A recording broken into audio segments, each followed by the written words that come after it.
Presentation. Good evening, Vice Mayor, members of council. You're going to get your fill of water tonight. Anyways, this is a follow-up to our item. Did you get that? Was the delayed reaction or what? Come on, it's only 8 o'clock. You got an hour of me tonight. Okay, so this item tonight is to start the formal process of having a 15% rate increase to our monthly water bill. We had a detailed discussion 2 weeks ago, so tonight I'm just going to hit the highlights. Constance will come up and join me and provide a little bit about the outreach and who's participated in accessing the website and some of the information we provided. And then we'll ask you to consider a motion to approve the notice of intent, and then we'll be back here in 60 days to have the public hearing. One of my last slides will be a calendar. So I will go through this very efficiently because, again, we talked about it in great depth at the last meeting. But our water service area is larger than the town of Queen Creek. And so as we go through these discussions, as we have more comprehensive discussions about water and water rates, there will be heightened awareness of inside or residential, inside the town and outside the town customers as we have some of the policy discussions. When we talk about the discussion on February 19th, we reviewed the history of the system. We gave some perspective on the size and about $30 million in annual revenues. The last time we did a rate increase was 2010. We have some recommendations to reduce expenses, about $1.5 million this year, which is about a 5% rate equivalent. We talked about some of the major policy issues associated with the comprehensive rate study, like I just alluded to, and then we talked about the reasons for the rate increase. And there's really 6 of them. The first is to stabilize the immediate financial condition of the fund. The second is to assist in the upcoming restructuring of $85 million loan that was initiated several years ago, mainly to buy water supply, the Harquahala purchase specifically, as well as some critical infrastructure that was needed. We want to make sure we cover our debt coverage requirements. And then the last 3 are all kind of related, but it's to allow time for the more comprehensive water rate study to happen and the associated policy discussions that we raised at the last particular meeting. When we talk about the water, we have introduced this in the past. We talk about there's 2 water bills. There's the monthly water bill that the resident gets, and then there's a second bill that they get through their property tax, which is really the bill to replenish the groundwater that's required under Arizona state law. The specific to the 15% rate increase, here's the bifurcation, if you will, about how that breaks across the various major customer types. And by far and away, this will be most impactful to our single-family homeowners, there's about 40,000 residents. So $3 million of the $4.3 million will come from the single-family residential homes. And then on the next slide, if you take a further breakdown of the impacts to the homes, the 40,000, 25,000 of those homes will be impacted $3 to $6 a month. And you can see the other ranges of impact in $3 increments that's provided on the slide. And again, an important point to remember is 65% of our sales occur in town and 35% of our sales occur out of town. This is what a typical monthly average water bill looks like, $387 annually, and you can see how it breaks out by month, with the obvious conclusion that the hotter months the bill is greater. And just to make it simple for comparative points, we just put the 15% rate increase on top, assuming the same level of consumption.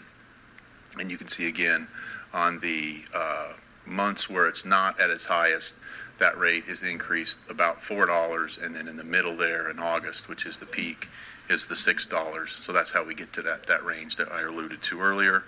One of the slides that Councilmember Brown had asked us to update at the last meeting, and subsequent to that, is a comparison here of an average monthly bill. And we always use that in quotes, but some of our neighboring community, as well as some other communities that are going through rate increases and rate evaluations. And it's safe to say that I think just about every major city in the metropolitan Phoenix area has, is, or will be soon going through the same exercise, both on the monthly rates as well as the one-time fees that people pay as part of new construction. So just some perspective of where we are now as the current, and then the red bar of where we would be at the proposed 15%.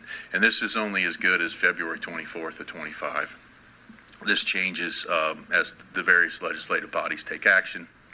And we tried to note in the case of Tempe and Gilbert, those councils have taken action and they have effective dates that'll move to those rates, as you see, effective April 1st, so just in a few weeks. So every time we have this presentation, we'll continue to make sure this is updated and fresh, but I think this helps the council with some perspective about where we are and where we're headed. At the last meeting, we had two examples to underscore this concept of the two bills and reiterate the fact that years ago, 6-7 years ago, the council at the time took aggressive action to reduce the water replenishment bill, the CAGRID assessment, significantly, and that's been going on for several years. And at the top part of the screen is what that looks like in terms of the monthly rate increase. And the idea here is that when you blend those two together, I think I used the word smash together at the last meeting, you still get a net reduction to the monthly bill of the customer if you compare it to the council not doing anything related to their replenishment bills. So I think, again, in this case, it's a little over $6 a month or $77 a year, still a net savings even when you net it against, if you will, the $4.83 monthly increase that the 15% would result in. And we also talked about that based on the age of when the home was built and the subdivision was turned into single-family homes, the amount that we can reduce the CAGRID assessment varies. So this is an example of where we can only reduce the CAGRID bill somewhat, and then the next one is an example where we can eliminate the entire CAGRID bill based on when that home was built. And what that does is you see a much more significant monthly savings that this customer has achieved since we've started that, and then that extends to the net annual savings being even greater than if we hadn't taken this action. The point here is we've started years ago reducing the replenishment side of their bill, and now we're in a situation where we have to increase the production bill side of the bill, which is essentially our monthly water bill. But the council has taken action along the way to significantly reduce the CAGRID bill for this particular year. I think it's like $9.3 million. It's significant. So with that, I'll invite Constance up. She'll give you a little bit of sense of the interactions we've had with with our rate customers. I'll come back and go through the calendar, and then we'll ask for your approval of the notice of intent. So, Constance. Good evening, Vice Mayor, members of the council. For the record, Constance Hallinan Wilson, and I serve as the Communications and Marketing Manager for the town. So I just have a brief update on some of the outreach that's taken place since the last council meeting. As Scott mentioned, we do have the website active. On that website, we have an overview of the information related to the proposed increase. We talk about some of the infrastructure investments that the town has made over the past 15 years. Of note, we have the calculator on there that has the proposed rate increase, and residents will need their bill, or customers will need their bill to enter that information. And then it also has the CAGRID savings, if applicable, for that customer. We also include contact information on there and a form. That way, if they don't want to leave the page and they just want to send in their questions or their feedback, they have the ability to do that.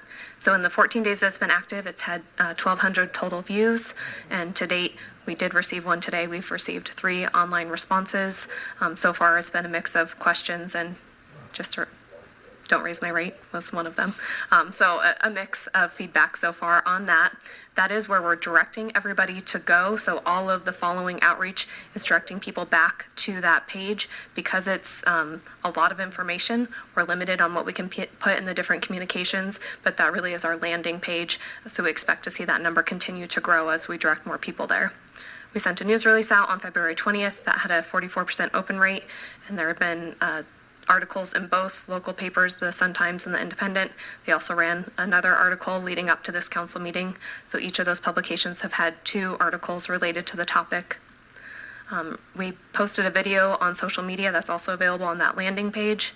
To date, that's had 11,000 or almost 12,000 views. We also sent an email to all of our water customers who will be impacted with an email on file. This is the first time we've used a mail service to do this, so we can better track the open rate of that. And to date, we've had a 79% open rate. And in that, again, it has that direct contact to our customer service email. And so far, we've received 13 email responses. Overall, it's been a mix again. Several questions that we've responded to. Others just letting us know that they don't want the rate increase. We've documented that and responded. Thank you for the response. And then we also visited the senior program. Again, we want to make sure that we're reaching people where they are. We had information in the Creek Peak newsletter, 67% open rate for that. We also had the presentation last night at CLI. Christy came to that presentation, and then information will be in the April water bill insert. So I tried to focus on things that have analytics, so you get a sense of where we are.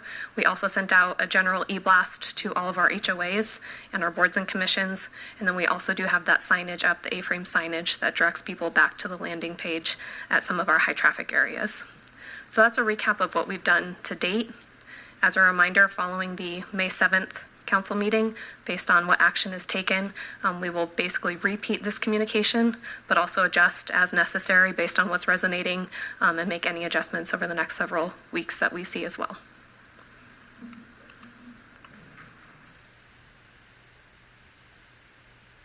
Alrighty, so as Constance alluded to, the May 7th. So the way that fits into the schedule, that would be the date, assuming you approve the notice of intent, that you'd set the public hearing.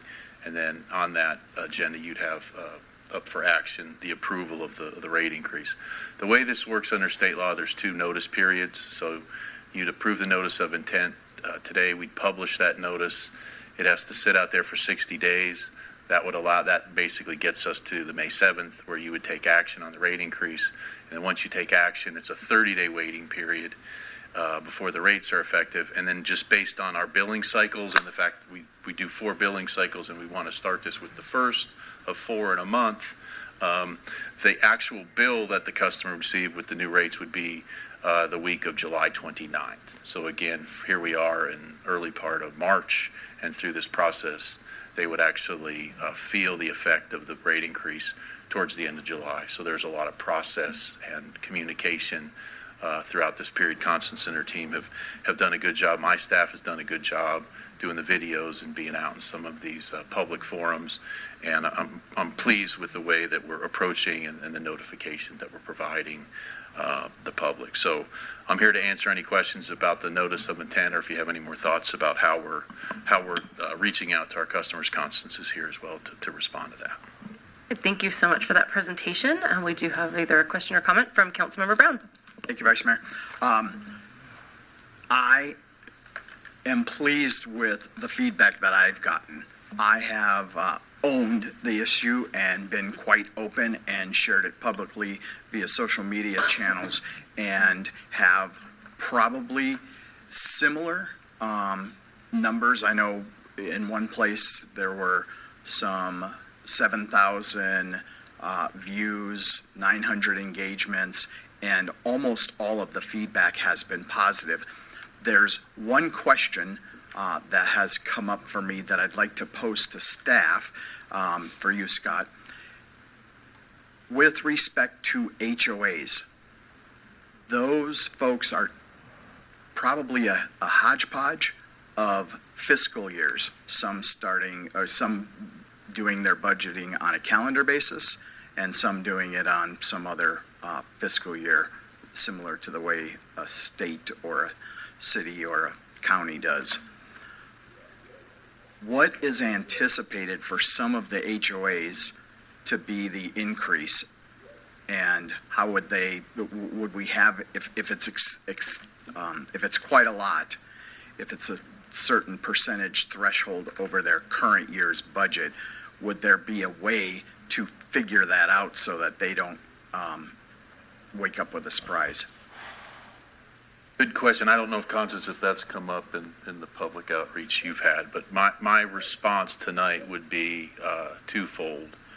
One is, and that's why I came back to this slide, but if you look at, and we have them grouped here together, so I don't know what the exact numbers, but the commercial and the HOAs are about 1,000 accounts, and combined, what the expected increase would be is $1 million, assuming that the consumption was the same the year of the increase as the prior year. So that gives you a rough order of magnitude. We can dive a little bit deeper onto the number of HOAs and what their bills are, but assuming the same water usage, the math is a simple 15% on that. What they're doing, to the point earlier, in terms of reduction of consumption, they'd have more intel on that than we might. So as a follow-up, we can provide the specific number of HOAs and what their annual bills are, but it's in that order of magnitude of that. So hopefully that helps. I'm sure that would be helpful, because I just want to make sure that if there's an HOA out there and their water bill is $100,000 this past year, I honestly don't know what HOA water bills are. I assume large HOAs have large water bills, or HOAs with large common space areas probably have large water bills, and we could be talking on the order of potentially tens of thousands, if not more, in a given year. So I'd just like to take a look at that and make sure that when we do this, that we've got some sort of ability to figure out how to make sure that they're able to budget for the upcoming year. But we will make arrangements to get that communicated to the council at the HOA level, and then based on what you see, if we need to put that on a public agenda to talk about over this 60-day period, that quite honestly is the point of the 60 days, is to gather more information from either specific customers, or in this case, a specific customer type, so we can come back on an agenda and just quickly provide an update on the HOA breakout. Appreciate that. Maybe And not. before I get too narrow, in addition to the HOA, some of our larger school districts, individual campuses, I assume they have a football field and maybe some other turf, but maybe that's less impactful for a smaller school versus an entire district. Point taken. We might want to take a look at our 50 biggest accounts or something like that and bring that Thank you, back to you, regardless of what the use is. So we'll figure out what that is, and we'll make the appropriate arrangements to come back and share that information with you. So good feedback. That's part of what this process is all about. So with that, I don't know if there's any other questions, but We have, I don't know if it's a question or comment, but Councilmember McClure. Just a quick comment, and by the way, great job on the outreach. I'm very pleased. I was just thinking about Councilmember Brown's comment, and I feel like, really that's the responsibility of that organization to have a reserve and to forecast. And, I feel like we're giving lots of notice, and if it's 15% and they're not prepared for that, with all things going up across the board, I'm not sure I want a lot of staff time being spent on that necessarily. So I'm just feeling like we're approaching it appropriately, and it would be their job to increase their rates if they have to, or to account for those changes in their budgeting process, not necessarily the responsibility of the town. Just a thought. All right. Yes, thank you guys for the presentation. And as you even know from previous presentations, obviously this is an important issue for us here at the town. This is years in the making of making sure that we have the water, and obviously we're trying to be very careful with our water, with the conservation. So this is all full circle, and we really appreciate all that you've done as well, Constance, with your outreach, and I feel like you've done a great job telling the story. It's a lot. It's a lot of information to try to get out there. So thank you guys and your team for all of your work. It doesn't look like there's any additional comments, so I would like to entertain a motion at this time. I'll make a motion to approve agenda item 10A. Second. Everybody go ahead and place their vote.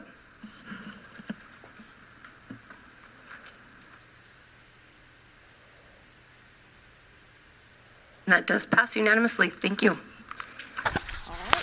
Well, that concludes our regular session agenda.